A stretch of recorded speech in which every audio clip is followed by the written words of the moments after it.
Right now, you might feel like a tree standing in the deep, biting cold of a long winter, forced to hold on to green leaves that the seasons are calling to let go. You are exhausted by the effort of pretending the sun is still high, of trying to push sap through branches that are brittle with fatigue. Perhaps you have been standing in this frost for months, bracing yourself against the wind, terrified that if you finally allow your leaves to drop, you will be seen as empty or forgotten.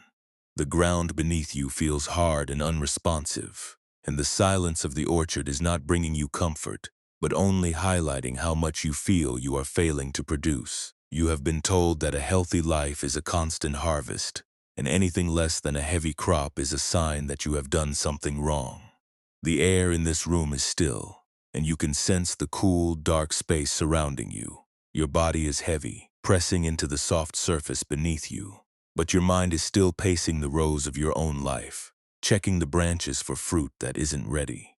You are safe here, dear friend. There is no one to witness your dormancy, and no one to judge you for the bareness of your branches. You are not broken because you cannot bloom in the dead of winter. You are simply experiencing the natural turn of your own cycle, a movement that is as old as the earth itself.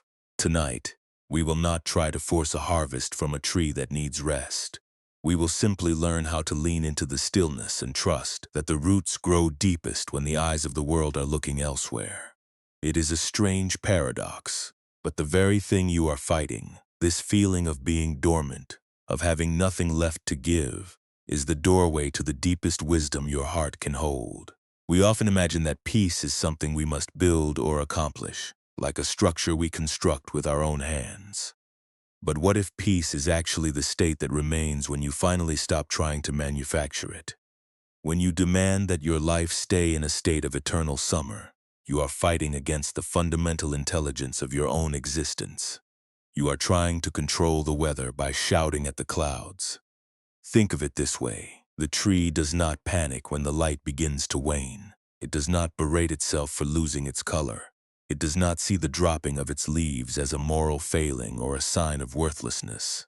It recognizes the signal of the season, and it responds with a quiet, total surrender. It pulls its energy inward, down into the dark, silent earth, where the true work of life happens in the unseen. You have been trying to keep your energy on the surface, exposed to the elements, desperate to stay vibrant for an audience that isn't even watching. But the surface is not where the strength is kept. The strength is in the root, and the root is waiting for you to stop the performance. You may have come here because your heart feels like a dry, brittle branch that can no longer bear the weight of your own expectations. If it feels right, take a slow, deep breath, not to change how you feel, but simply to acknowledge that you are here, and that here is enough. You do not need to be a finished product tonight. You do not need to show the world that you are blooming. You are allowed to be in the middle of a process that you do not yet understand. Many of us live with a constant humming anxiety that if we stop, we will disappear. We believe that we are only real when we are producing, when we are solving problems, or when we are showing others that we are keeping up with the pace of the world. This is the weight you have been carrying, this silent fear that your existence has a deadline. But look at the rhythm of the world around you. Even the earth requires the fallow time. Without the period of silence, there can be no rebirth. Without the darkness of the soil, the seed has no container to break open. You are not failing because you are tired. You are not failing because you need to turn away from the demands of the day.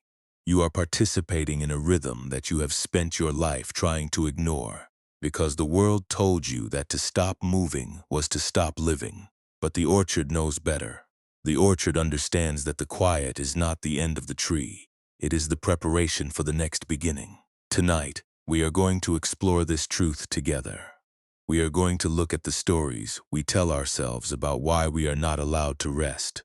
We will discover how to let the leaves fall without fearing the winter. You do not need to fix your life before you close your eyes. You do not need to resolve the tensions that kept you awake through the afternoon. You are permitted to lay down the burden of the harvest and to settle into the quiet, dark earth of your own being. Notice the space you are occupying right now. The room is quiet, and the world outside is slowing down. Your breath is moving with a rhythm that does not require your permission or your control. It is simply there, rising and falling like the slow, steady tide of a mountain stream. You have done enough today. You have carried enough, and you have built enough. Whatever was left undone on your list will still be there in the morning. But for now, the list has no power over you. Let your hands unclench, just a little. There is no fruit to hold, no branch to steady. Your hands are free to rest at your sides. If your jaw is tight, let it loosen, letting the weight of your face sink into the pillow.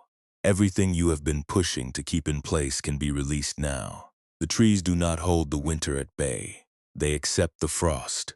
They accept the quiet. And in that acceptance, they find a way to endure. You might feel the urge to keep thinking, to keep scanning the horizon for potential problems, as if your vigilance were the only thing holding the world together. But look at how exhausting that vigilance has become. It has not kept the winter away. It has only made you feel the cold more keenly. What would happen if, just for the next hour, you gave yourself permission to be a tree that is finally letting go? What would happen if you trusted the season to do its work without your interference? You are not being asked to change your circumstances. You are being asked to change your relationship with the season. There is a deep, ancient safety in realizing that you are part of nature, not its master. You are governed by the same laws that turn the leaf and pull the tide. And those laws are not interested in your productivity. They are interested in your balance, in your depth, and in the cycle of your growth. As we move forward, we will look at this through the eyes of those who tended the orchard long before we were here, and who understood that the deepest lessons are often hidden in the parts of the year that we try hardest to rush through. We will sit with the orchardist in his frostbitten rose, and we will listen to the secrets of the mountain hermit who found his growth in the dark. For now, simply feel the weight of your body anchoring you to the present. The race is over, the harvest is done, the winter has arrived, and it is a gentle, necessary rest. You are doing well to be here. You are doing well to simply listen, and in the quiet of this night, there is absolutely nothing else you need to be. In a province far from the noise of the capital, there lived an orchardist named Koi. His family had tended these slopes for generations, but Koi was known for a particular, restless intensity. While other farmers were content to let the seasons guide their work, Koi felt a gnawing need to command the growth of his trees. He believed that if he watched them closely enough, if he moved with enough speed, he could ensure a harvest that would be the envy of the entire valley. He was a man who measured his worth by the plumpness of the fruit and the speed at which his branches blossomed. When the first frost touched the leaves, signaling the trees to begin their slow, dark retreat into rest, Koi felt a sharp, defensive panic rising in his chest. He walked the rows of his orchard in the dim light of late autumn, his breath hitching as he saw the leaves turn brittle and gold. It felt like a personal rejection. It felt as if his orchard were abandoning him, slipping away into a state of bareness that he interpreted as a failure of his own care. He rushed to his shed, his fingers trembling, and pulled out a heavy jar of pigment he had collected over many years. It was a thick, vibrant shade of green, meant to be used for marking crates or patching the paint on his tools. Tonight, however, it seemed to offer a different purpose. He began to move from tree to tree in the gathering dark. He dipped a rough brush into the green paint, and with a frantic, rhythmic motion, he began to coat the wilting leaves. He painted the ones that were curling at the edges. He painted the ones that had already turned brown. And he painted the ones that were hanging by a single fragile thread. He thought that if he could only preserve the appearance of life, the trees would remain strong. He thought that if he could convince the world, and perhaps convince the trees themselves, that summer was not over, he would be safe from the emptiness of winter. He worked until his hands were stiff with cold and his vision blurred. He ignored the aching in his shoulders and the way the wind cut through his thin tunic. He only saw the green. He saw the illusion of vitality he was creating with every stroke of his brush. But as the moon rose higher, casting long, stark shadows across the orchard, he stepped back to admire his work. To his horror, the green paint began to weep. The damp night air mingled with the pigment, causing it to run in long, jagged streaks down the bark. looking more like dark, congealed blood than the life force of a healthy branch. Under the weight of the thick paint, the real leaves began to sag and tear. They were not being preserved by his labor. They were being stifled by it. The tree, already heavy with the natural demand of shedding its burden for the winter, was now forced to carry the added, artificial weight of his fear. Koei reached out to touch a branch, and it snapped under his hand with a sickening, brittle sound. He stood still in the center of the silent orchard, the brush falling from his fingers. The smell of the chemicals was sharp and suffocating, clashing with the clean, cold scent of the sleeping earth. In the distance, sitting on a stone bench near the perimeter of the orchard, was an old man named Ren.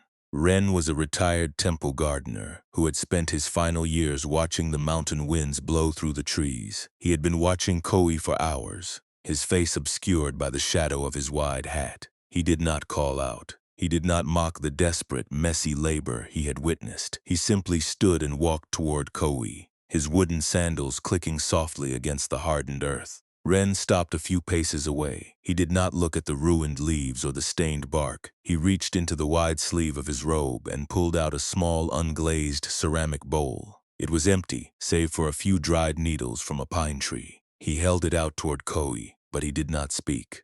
Koei, exhausted and trembling, reached out to take the bowl, expecting some instruction, some criticism, or perhaps a lecture on the proper timing of the harvest.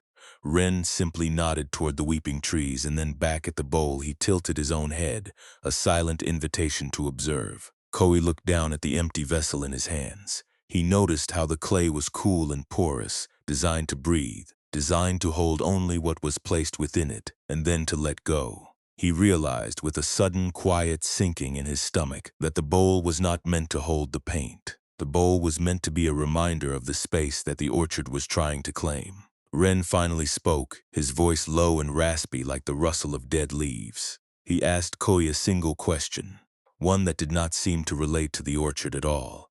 He asked him if the bowl would be more useful if he filled it with lead, hoping to make it stronger, or if it was more useful exactly as it was, empty and ready for the next season. Koei did not answer. He stared at the dry pine needles, realizing they were the remnants of a tree that had shed its own winter coat long ago. He looked back at his own trees, now glistening with the slime of his own anxiety, and he finally saw the truth of his struggle.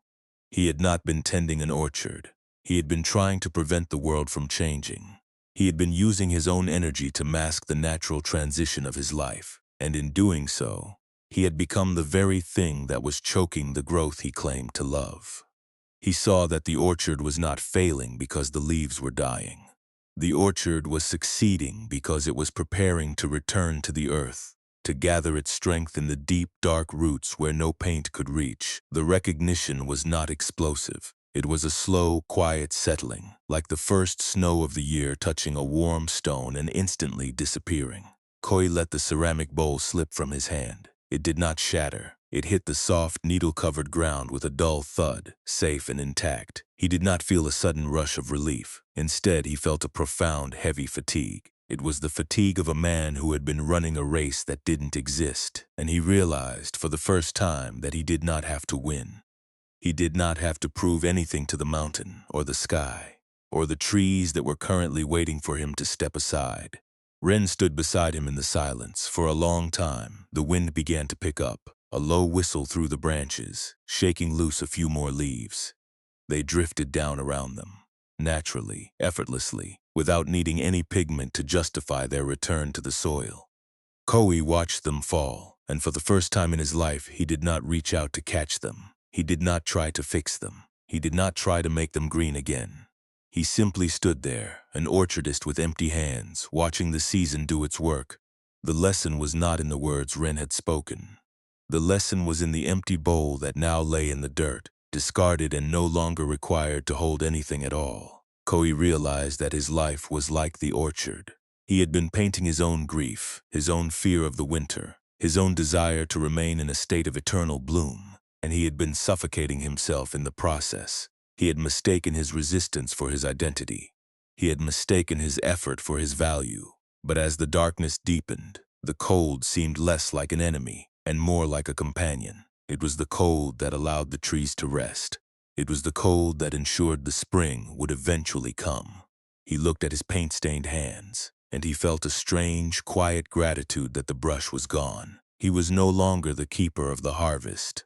He was merely a guest in the cycle, allowed to witness the descent, allowed to feel the quiet, and allowed to stop pretending that he was the one making the world turn. He still felt the ache of his past efforts, and he still felt the shadow of the man he had been only an hour before. But the weight was shifting. It was moving away from his shoulders and back into the earth. He looked at Ren, who was already turning to walk back toward the path, and he knew that he did not need to follow. He was exactly where he needed to be. He was in the middle of a winter he had been fighting for his entire life, and at last, he was ready to let it arrive. This is where the story pauses, and this is where we begin to see how the orchardist's struggle reflects the frantic, tired rhythm of your own heart. You have been painting leaves, dear friend. You have been applying the green of productivity to the winters of your soul, trying to prove that you are still blooming, still capable, still holding on. And perhaps, like Koi, you are finding that the effort is not preserving your life. It is only making you more tired. But you are here now. The brush is on the ground. The trees are waiting for you to simply sit, to breathe, and to let the season turn. This story is not asking you to stop caring about your life, just as Koi was not wrong to love his trees. The pain in his orchard was not born simply because the seasons changed, or because the leaves inevitably turned brown. The deep, heavy exhaustion arrived when he insisted that the cycle must serve his preference for eternal summer. He was not just tending to his trees. He was engaged in a silent war against the very nature of growth itself. He took the inevitable descent of the year and turned it into an indictment of his own worth. This is the moment where our own suffering often begins, not in the arrival of the cold, but in the frantic, unceasing attempt to paint the winter green. When we feel that familiar tightness in our chest, that sense of urgency demanding we fix a situation, we are often holding the brush. We are trying to preserve a feeling, a reputation, or a version of our life that has already begun to shift. We fear that if we allow the leaves to fall, if we allow ourselves to be seen in our own winter, there will be nothing left of us to love.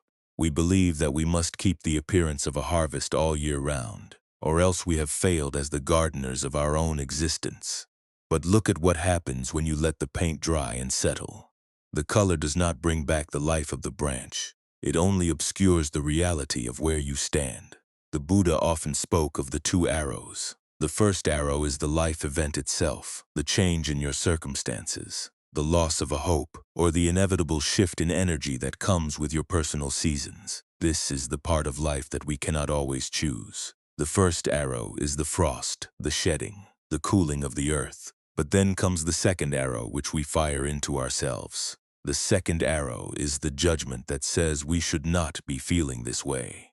It is the story we tell that we are failing because we are tired, or that we are broken because we cannot maintain the pace of our younger days. This second arrow is the pigment Koi used to stain his trees. It is the extra weight we carry, precisely because we refuse to accept the truth of our current cycle. You do not need to be cold to be wise. You do not need to lose your passion to find peace. This teaching is not asking you to become a bystander in your own life. It is inviting you to distinguish between the work of the garden and the struggle of the ego.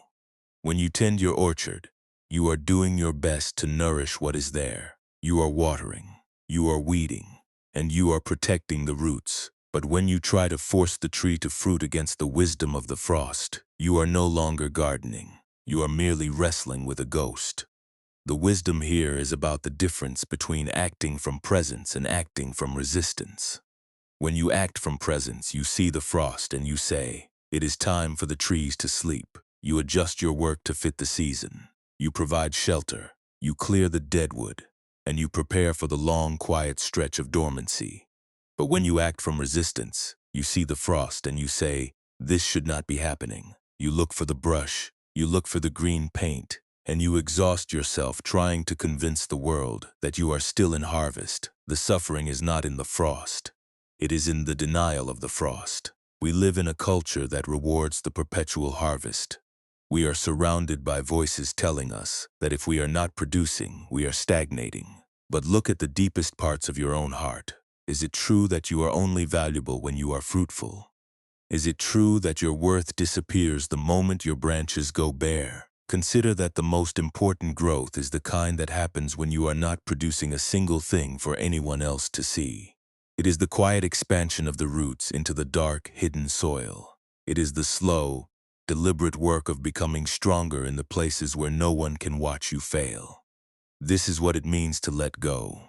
Letting go is not the act of abandoning your responsibilities or losing your drive to live well. It is the act of dropping the second arrow. It is the decision to look at your current winter and say, yes, this is where I am.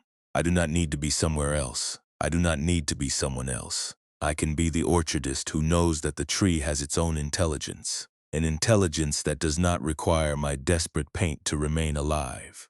You might feel a resistance to this idea. Your mind might tell you that if you stop painting, the entire orchard will wither and die. But this is just the voice of the old fear. It is the voice that believes you are the sole creator of your own cycles, but you are not. You are a part of a much larger, much deeper rhythm. When you stop fighting the seasonal turn, you find that your energy returns to you. The energy that was being wasted on the resistance, on the painting, on the panic, suddenly becomes available for the work of resting. And resting is work.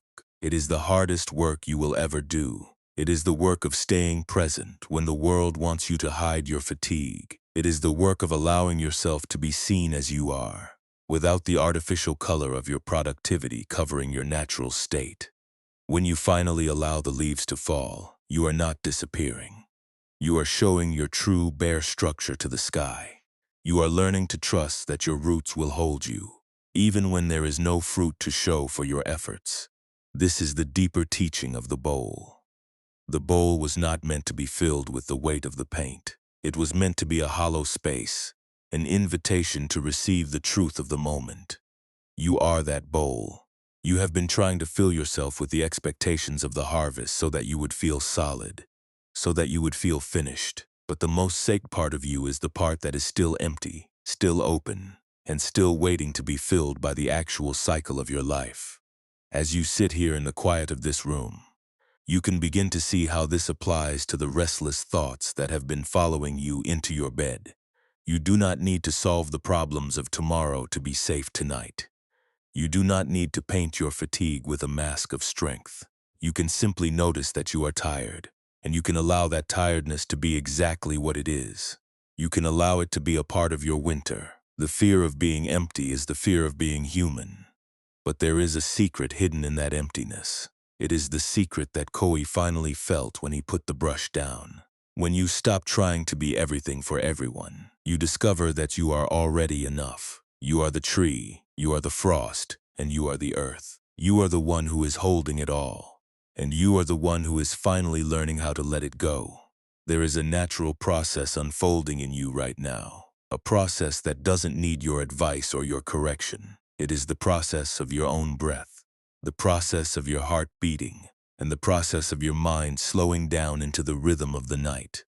You don't have to keep account of your progress. You don't have to check your branches for results. You can just be. You can be the orchardist who has put down his tools and is now finally, for the first time, watching the moon rise over his own land. This is the start of something truly different, something that will help us move into the practice of the night with a much softer, much quieter heart. If it feels right, let your breath begin to settle into a rhythm that belongs entirely to the dark, quiet space of your room. You have spent so much of your life trying to manage the external branches of your own existence, constantly checking for fruit or fearing the frost. Tonight, we invite you to step away from the tools of the gardener. You are not required to cultivate anything. You are not required to produce a single moment of clarity for anyone else. You can simply be the orchard, in the middle of a season that asks for nothing more than your presence. As you lie here, feel the surface beneath you. It is the earth of your own winter. It is steady, it is cool, and it is entirely capable of holding you while you rest. You might notice your shoulders carrying a residual tension, a phantom weight from the hours you spent trying to keep the green paint from running. Let that tension be there, but imagine it as a layer of dead leaves resting upon the soil. You do not need to rake them away. You do not need to burn them. You can just let them exist, becoming a part of the mulch that nourishes the roots. Perhaps you can bring to mind a thought that has been nagging at you throughout the day. It might be a worry about tomorrow, or a regret that feels like a stone in your pocket. Do not try to solve this thought. Do not try to rewrite the conversation or engineer a better outcome. Just hold it in your awareness as if you were holding a small, smooth pebble found in the orchard dirt. You are not asked to keep this pebble, and you are not asked to throw it away. You are simply noticing its weight, its temperature, and its presence in the palm of your mind. Now, imagine that empty, unglazed ceramic bowl that Koi held in his hands. It is resting there in the orchard, simple and hollow if it feels right. Place that thought, that heavy pebble, gently into the bowl. You are not giving it away to someone else. You are simply moving it from the frantic, desperate grip of your own hands into a vessel that is designed to hold it without judgment. Observe what happens to your hand when you no longer have to squeeze. The muscles soften, the circulation returns, the clench of your defense dissipates, and you are left with an open palm. You might find that your mind wants to reach back into the bowl to retrieve the thought, to remind you that it is important, that it must be managed. That is a natural habit, an old rhythm of the orchardist who fears the emptiness. If you notice this happening, do not judge yourself. Do not label the thought as a failure. Just acknowledge the impulse. Notice that your hands are reaching for the brush again. And then, with the same gentle patience you would show a tired sapling, bring your focus back to the bowl. You can leave the thought there. It is safe in the clay. It does not need you to tend it through the night. The orchard does not stop existing simply because you stop watching it. The roots do not stop growing because you have closed your eyes. There is a deep, subterranean intelligence in your life that knows how to handle the changing of the seasons, even when your conscious mind is lost in the fog of worry. You can trust that the frost will do its work, and that the roots are drinking from the dark earth, whether you are vigilant or not. You are being supported by a process that is much larger than your personal concerns. If other thoughts arise, let them drift like the falling leaves. They are not invaders in your sanctuary. They are just fragments of the season, passing through the air on their way to the ground. You do not need to catch them. You do not need to label them. You can just watch them descend, allowing the orchard to be exactly as it is in this moment, bare, quiet, and profoundly still. There is a sweetness in this release, a lightness that fills the spaces where the effort used to be. You are being wrapped in the protective, unhurried rhythm of the night. Every breath is a release, a soft sigh of returning to a place you never really left. There is no destination waiting for you in the morning, only the continuation of this unfolding presence. You are not a traveler in a strange land. You are the orchard itself, and the night is your sanctuary. If the mind stirs, if it tries to wake you with a fragment of the race or a piece of the harvest you think you left behind, just let it pass like a cloud in the moonlight. You do not need to name it. You do not need to follow it. You can simply return to the feeling of your body against the bed, the sensation of the air on your skin, and the quiet, steady pulse of your own life. Everything you have been seeking has been waiting for you to stop running. Everything you were afraid to lose was never yours to hold. And everything you truly are is already here, safe, sound, and waiting in the quiet of your own heart. You are learning that there is a difference between caring for your life and strangling it with your control. Caring is an act of love, an offering of water and light. Control is an act of fear, an attempt to prevent the winter from arriving. Tonight, you are invited to choose love. You are invited to love yourself enough to let the seasons turn.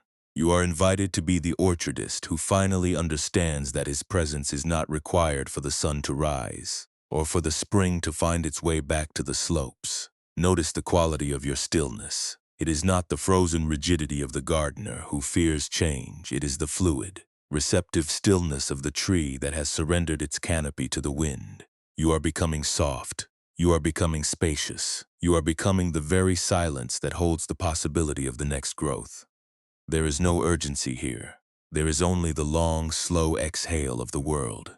If you feel a sense of unease, a lingering feeling that you are forgetting something important, take another slow breath and allow that too to rest in the bowl. It is only the habit of the mind, trying to fulfill its duty, It does not mean you have actually forgotten anything.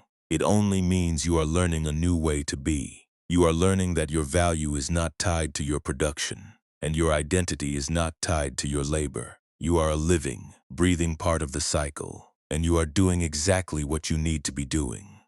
You are allowed to stop solving your life tonight. You are allowed to let the knots untie themselves in the dark. There is a deep, ancient wisdom in the act of yielding, and you are finding it in the rhythm of your own heart. Stay here for a moment in this space between the thought and the stillness, and notice how much easier it is to simply be. You are not failing.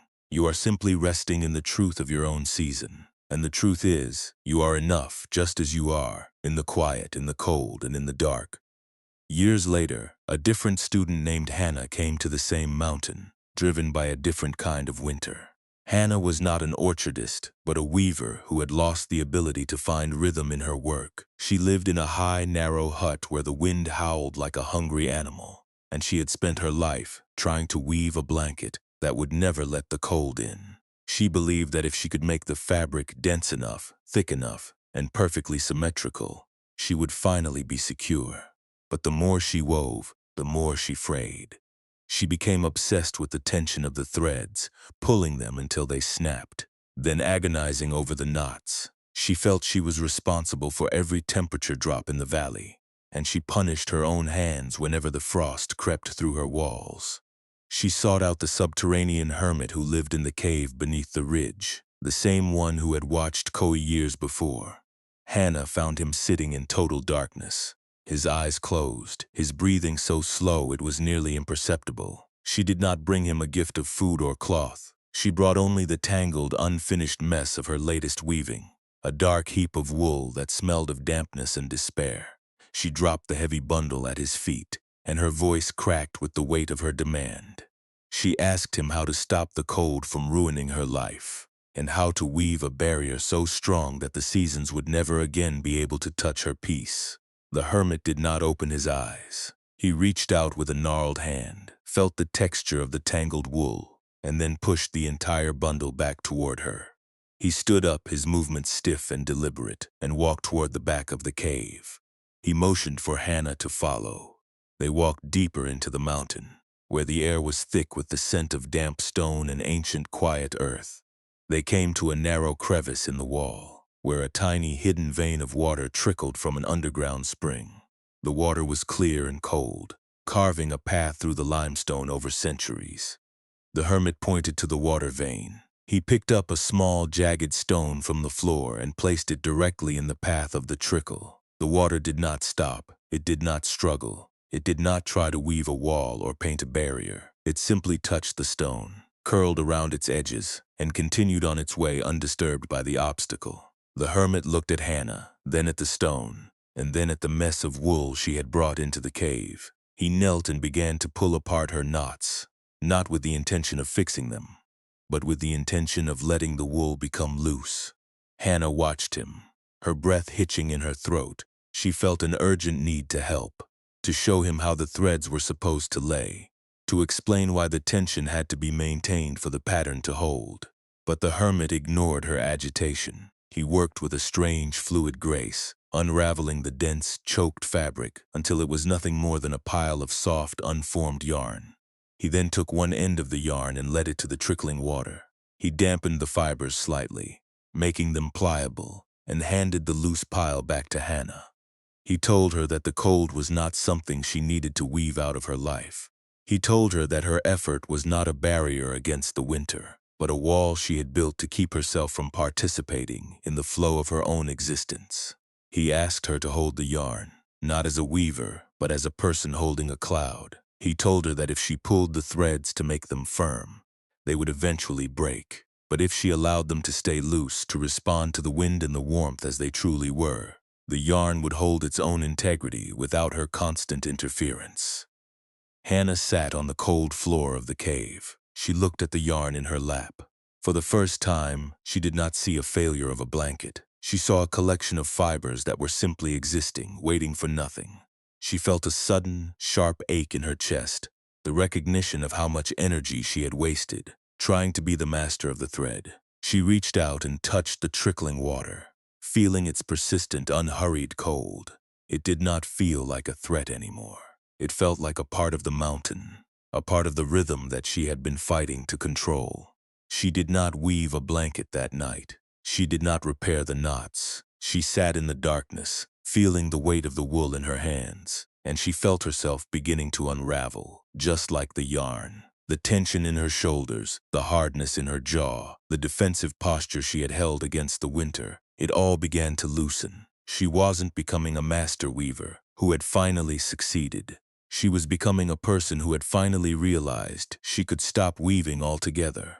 The hermit sat back down in the shadow, his presence like a grounding anchor in the deep earth. He did not give her a lecture on how to be a better weaver. He did not tell her to leave the mountain. He simply sat with her in the silence, allowing the cold to be cold and the darkness to be darkness. Hannah realized that she didn't need to transform her life into something that would keep the world at bay. She needed to transform her relationship with the world so that she could move with it rather than against it. In the morning, when the light filtered into the cave, Hannah left the wool behind. She walked back toward her hut, but she walked with a different stride. She was no longer looking for obstacles to overcome. She was looking at the way the light hit the frost on the ground, and she felt a deep, quiet wonder. She reached her hut and she saw the cold creeping through the walls, just as it always had, but the fear did not rise. The panic did not grip her heart. She took a breath, a long, slow breath that reached into the very center of her being, and she felt the warmth of her own blood, the resilience of her own heart. She began to organize her life, but not with the desperate energy of a weaver trying to finish a masterpiece. She did tasks as they arose. She mended what needed mending, and she rested it when the fatigue arrived. She stopped judging the winter. She stopped judging herself for being human, for being tired, and for needing the seasons. She became a woman who lived in a hut that was occasionally cold, and she was entirely at peace with it. The transformation was subtle. It was not that she never felt anxious again. It was that when the anxiety arrived, she no longer treated it as a command to weave a thicker wall. She recognized it as a signal, a part of the weather of her mind. She would stop, she would feel the tension, and she would remember the water trickling around the stone. She would choose to be like the water, moving around the obstacle instead of crashing into it. She would choose to let the tension go, to breathe, and to trust that she was held by the same rhythm that guided the mountain.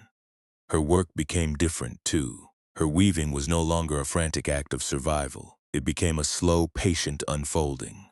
If the threads snapped, she would simply tie them, without the weight of shame or the pressure of perfection. She understood that the beauty was not in the density of the blanket, but in the honesty of the process. She had stopped fighting the reality of the season, and in that surrender, she had found a sanctuary that no wind could ever blow away. You are here in this room, and you are not so different from Hannah. You have been weaving your own protective walls for a long time, trying to knit together a life that will keep the vulnerability of the winter out. You have been pulling the threads of your own sanity until they are nearly ready to break. But tonight, you are in the cave. You are in the dark, quiet space where you do not need to weave anything at all. You can let the knots go. You can let the wool fall to the floor. You can let yourself be the one who finally, at long last, stops trying to manage the wind. There is a profound relief in admitting that you cannot control the temperature of the world. You cannot dictate the seasons of your heart.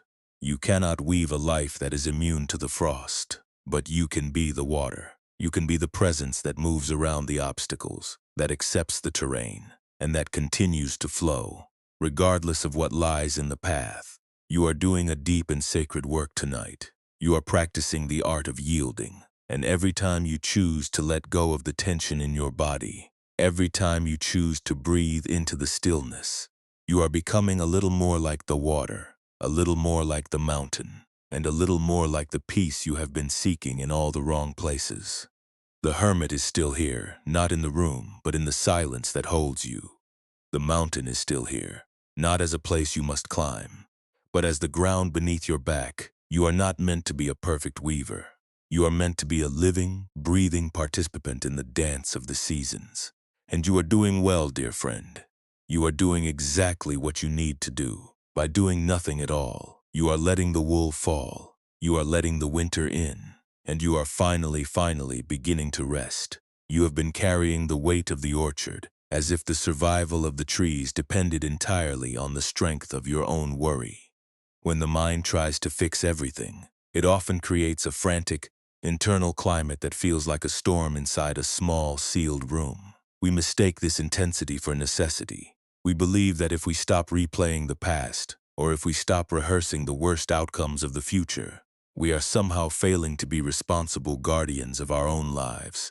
But consider that the mind is like a gardener who has become so obsessed with the idea of a perfect harvest that he has forgotten the trees exist at all. He is too busy shouting at the clouds, too busy pacing the perimeter, and too busy judging the soil for being what it is. The pain you feel, the fatigue of the day, the weight of a disappointment, the uncertainty of your path, this is simply the weather. It is the frost that touches every orchard in its season. It is the reality of being human in a world that is constantly shifting. This is the first kind of pain, the kind that naturally arises when you have a heart that loves and a life that changes. We cannot remove this frost. We cannot stop the seasons from turning. But the second kind of pain, the kind that keeps you awake and makes the night feel heavy, is the pain of resistance. It is the part of your mind that stands in the middle of the winter and screams that the trees should be blooming. When you look at your life through the lens of resistance, you are essentially trying to rewrite the law of the seasons. You look at your own exhaustion and you judge it as a defect. You look at your sadness and you label it as a sign of weakness. You look at your uncertainty and you treat it as a dangerous flaw. This judgment is the extra weight, the unnecessary pigment, the knots that Hannah tried to force into her weave. You are not just dealing with the winter. You are dealing with the internal war you have declared against the winter. This war is what exhausts you. This war is what prevents you from resting in the very place where you are currently standing. Think about the way you try to control the outcome of your life by constantly scanning the horizon for potential threats. You are like a lighthouse keeper who refuses to turn off the beam. Even when the fog is so thick that the light only creates a blinding glare, you think that if you stop watching, the ships will crash. But the ships have their own navigation, and the sea has its own currents. By staying hyper-vigilant, you are not protecting the orchard. You are only burning out your own fuel. You are keeping your nervous system in a state of constant, high-alert labor, and your body is paying the price with tension, restless thoughts, and a deep, aching exhaustion that sleep cannot seem to touch. The Buddhist insight here is not that you should become indifferent, or that you should stop wanting the best for your life. It is that you can hold your care with an open hand, instead of a clenched fist. When you clench your fist, you cannot feel the texture of the air, the warmth of the light, or the steady support of the ground. You are so busy holding on that you lose your sense of connection to the present moment. You are living in a projection, a mental simulation of a harvest that has either already passed or has yet to arrive. You are missing the reality of the tree that is right in front of you, the one that is currently, quietly, and perfectly preparing itself for the rest it requires. We often turn our pain into an identity because we fear that if we let the pain go, we will have nothing to define us. We become the person who is struggling, the person who is worried, the person who is always behind. This is a subtle, dangerous trap. We begin to cherish the struggle because it provides a familiar structure for our day. We know how to worry. We know how to stress. We know how to beat ourselves up for not doing more. These patterns feel like a form of protection, even though they are actually the very things that keep us trapped in the cycle of suffering. The practice of letting go is not the practice of losing yourself. It is the practice of finding yourself beneath the layers of expectation and fear. It is the courageous act of saying that you are allowed to be in your winter, even if the rest of the world seems to be in a rush. You are allowed to stop painting the leaves. You are allowed to let the wool fall. You are allowed to be empty, to be quiet, and to be exactly as you are without having to justify your existence through your output. You may be wondering how to start this, especially when the mind feels so loud and the habit of control feels so deep. It begins with the smallest, quietest recognition. When you notice that you are judging yourself, just pause. Don't try to change the thought. Don't try to force yourself to be happy. Just notice the judge. Notice the voice that says you are failing. See it for what it is. An old gardener, scared of the frost, holding a dried-up brush. You don't have to listen to him. You don't have to obey his commands. You can simply acknowledge that he is there, and then turn your attention back to the breath, back to the weight of your body, back to the fact that the winter is safe, and the trees are exactly where they are meant to be. The peace you want is not a distant reward for a job well done. It is the spaciousness that is already present in your awareness. The moment you decide to stop adding the second wound to the first, it is the silence between the thoughts, the space that exists beneath the storm of your concerns. You have been looking for this space in the future, in the next success, or in the resolution of your problems. But it is here, in the middle of your fatigue, in the middle of your uncertainty, and in the middle of your quiet, dark room. You are like a mountain that has been covered in clouds. You think the mountain has changed because the clouds are obscuring the peak, but the mountain is solid, it is stable, and it is untouched by the weather. The thoughts that are circling in your mind are just the clouds. They are temporary, they are shifting, and they have no power to change who you truly are. You are the mountain. You are the one who is witnessing the passing of the season, and you have the power to stay grounded, regardless of how dark or how stormy the thoughts might become. There is no need to resolve your entire life before you close your eyes tonight. The orchard will still be there in the morning, and the trees will still be rooted in the earth. You have done enough today, you have carried enough. The habit of the mind to keep working, to keep fixing, to keep worrying is just a habit. It is not your essence, it is not the truth of your spirit. You are the one who is choosing to let the habit rest. You are the one who is choosing to give yourself the gift of the dark, the gift of the cold, and the gift of the silence. As you continue to sit with this, notice if you are still holding on to any tension in your jaw, your shoulders, or your hands. You don't need that tension to be safe. You don't need it to prove that you are trying. You are allowed to drop it. You are allowed to be soft. You are allowed to let the ground hold you, completely and entirely. There is a deep, ancient wisdom in the earth, and you are tapping into it now. It is the wisdom of the root, the wisdom of the rest, and the wisdom of the long, quiet wait. You are moving into a deeper level of integration now, where the stories you have heard and the practices you have explored are beginning to settle into the marrow of your bones. You are not learning something new. You are remembering something you have always known. You are remembering the way of the water, the way of the mountain, and the way of the heart that no longer needs to fight to be held. You are doing this work, not because you have to, but because you are finally ready to be free. And in the quiet of this room, with the world slowing down around you, you are discovering that the peace you were seeking has been waiting for you to simply stop, to breathe, and to let the orchard be. This practice does not exist only in the quiet of a cave or the stillness of a mountain orchard. It lives in the spaces between the demands of your day. Think of how often you reach for your phone, seeking a flicker of reassurance to tell you that you are connected, that you are relevant, or that you are keeping up. You might feel a sharp, sudden pull when a message does not arrive, or when a notification stays silent. That pull is the desire to paint the leaves green again. It is the urgent, anxious belief that if you can just control the interaction, if you can just get the right answer, you will finally be safe from the cold. But in those moments of waiting, you have a choice. You can let the impulse to check be what it is, a habit of the mind, and you can take one breath before you act.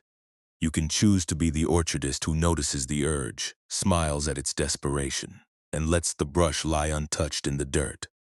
When you lie awake at night, replaying a conversation where you felt you were not enough, notice the specific weight of that memory.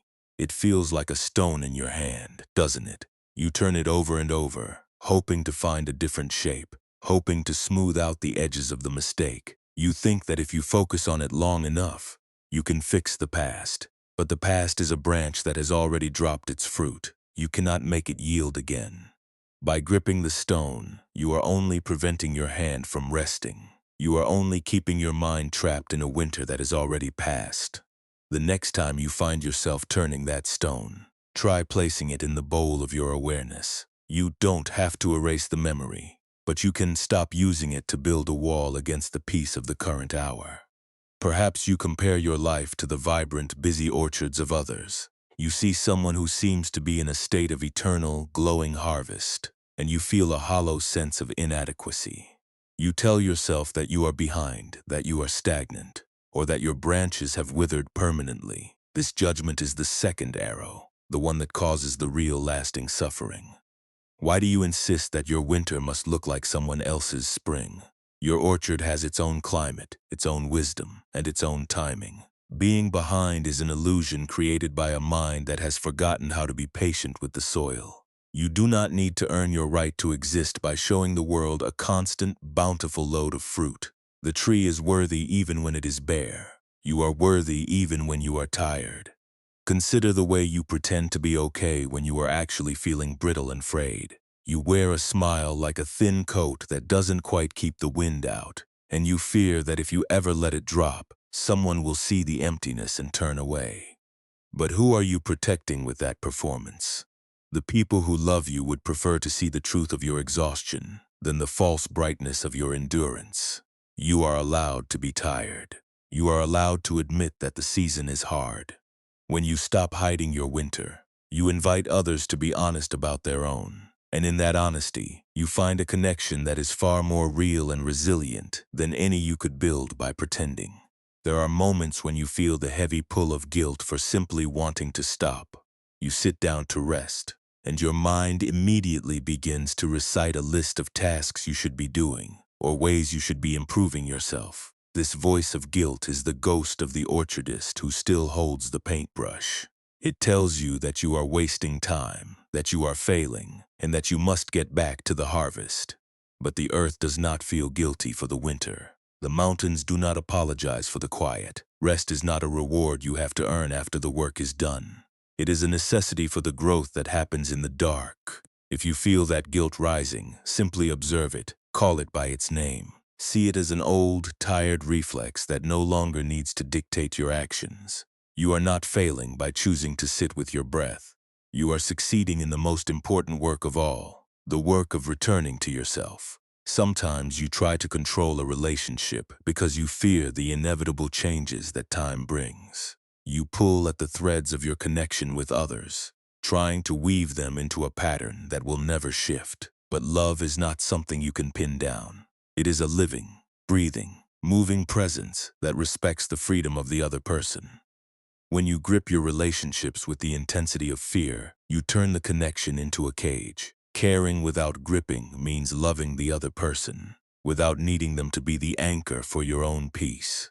It means accepting that they, too, are going through their own seasons, and that your own worth is not diminished by the distance or the change between you. You can act without forcing. You can make decisions, solve problems, and engage with the world, but you can do it from a place of presence rather than a place of panic. When you act from presence, your actions are like the water trickling through the mountain, persistent, intelligent, and flexible. When you act from panic, your actions are like the brush, messy, heavy, and exhausting. The next time you find yourself forcing a solution, stop, take one breath. Ask yourself if this is the work of a gardener or the work of a fighter. If you are fighting, set the tools down. Step back. Let the situation breathe. You will often find that when you stop trying to dictate the outcome, the solution arrives on its own, clearer and more natural than anything your anxiety could have invented. This is the path of the heart that has learned to let go. It is not a path of apathy or of giving up. It is a path of radical honesty, where you look at your life as it is, not as you want it to be. It is the path of the mountain, which remains stable not because it resists the wind, but because it accepts it. It is the path of the tree which drops its leaves not because it is defeated, but because it is wise. You have spent so long trying to be the master of your own seasons, and tonight you are being invited to be a participant instead. You are being invited to stop the war and to finally, truly, come home to the quiet. Think of your life as a long, winding journey through an ancient landscape. There are days of intense sunlight, and there are days of biting frost. There are moments of abundance, and there are moments of profound stillness. You have been walking this path with your head down, focused on the obstacles and the effort of the climb.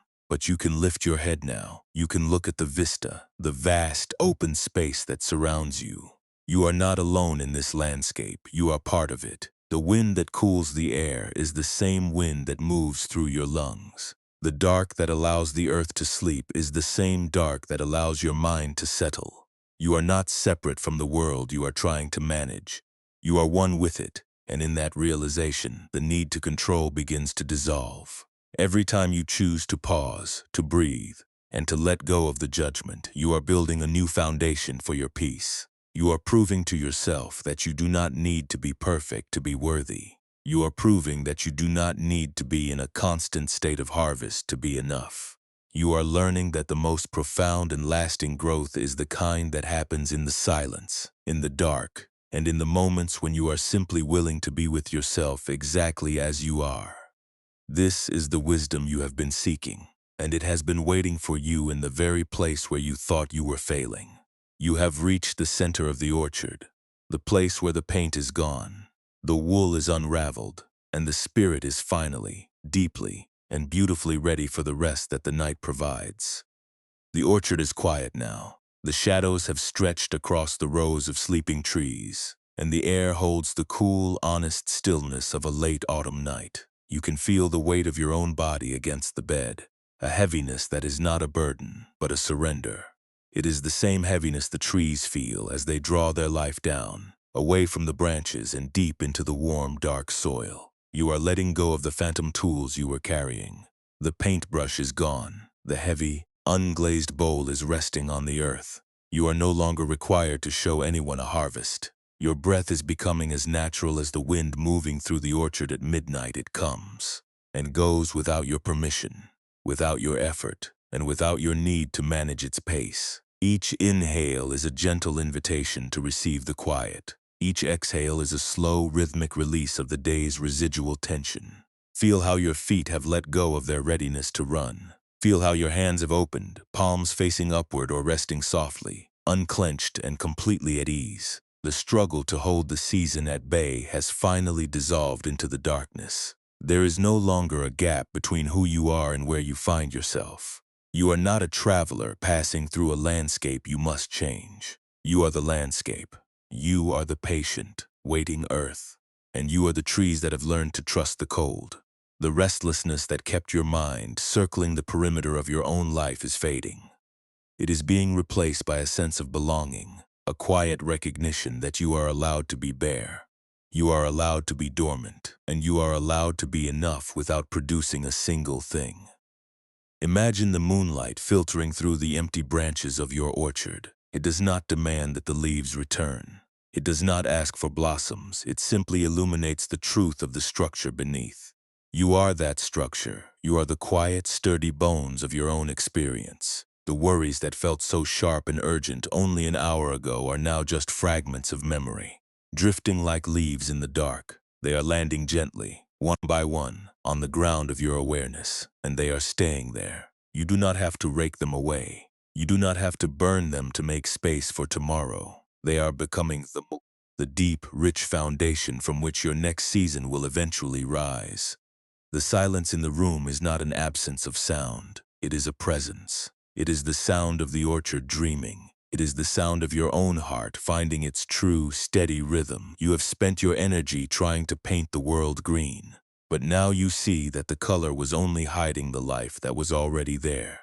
The life was in the roots. The life was in the patience. The life was in the ability to endure the frost without needing to prove your strength. You are being cradled by the very rhythm you were afraid to trust. The earth is beneath you, constant and unmoving. The night is around you, soft and expansive. You have come through the day's labor, and you have reached this sanctuary where no demands can follow you. You do not need to check your phone. You do not need to rehearse the morning. You do not need to justify your rest.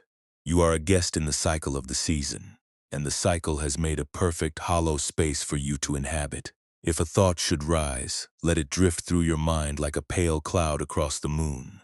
Do not reach for it, do not try to paint it, just watch it pass, and then turn your attention back to the coolness of your skin, the steady rise of your chest, and the deepening silence that welcomes you. You are sinking into a place where there is no need for labels, no need for defenses, and no need to be anything other than what you are right now. You have practiced the art of yielding. You have felt the weight of your resistance slip away like loose yarn falling to the floor of the mountain cave. You have felt the sharp edges of your self-judgment soften under the gentle influence of the night. You are not a finished product. You are an unfolding process, and there is profound beauty in that lack of completion. There is peace in the fact that you do not have to be anywhere else or be anyone else than the person who is now, finally, finding their way into sleep. The darkness is not a void, it is a womb. It is the place where the deepest growth begins, hidden from the gaze of the world, protected from the pressure of the harvest. You are safe here, you are held. Every muscle in your body is relaxing, sinking into the mattress, letting go of the memory of effort. Your jaw is soft, your forehead is cool. Your heart is beating with the quiet confidence of a tree that has survived the year and is ready to sleep through the winter. Let the light of the moonlight be the only thing you watch. It is steady, it is calm, it is the reflection of the same quiet you are feeling inside.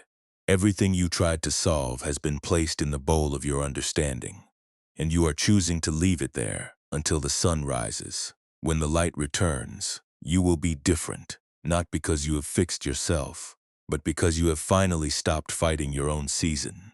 You awake with the clarity of someone who has rested in the truth. But for now, there is only this. There is only the breath that you do not need to command. There is only the darkness that you do not need to fear. There is only the silence that you do not need to fill. You are finally, completely, at home in the quiet of your own heart. And if the winter you were fighting was never an enemy, but the very place where you were meant to find your peace,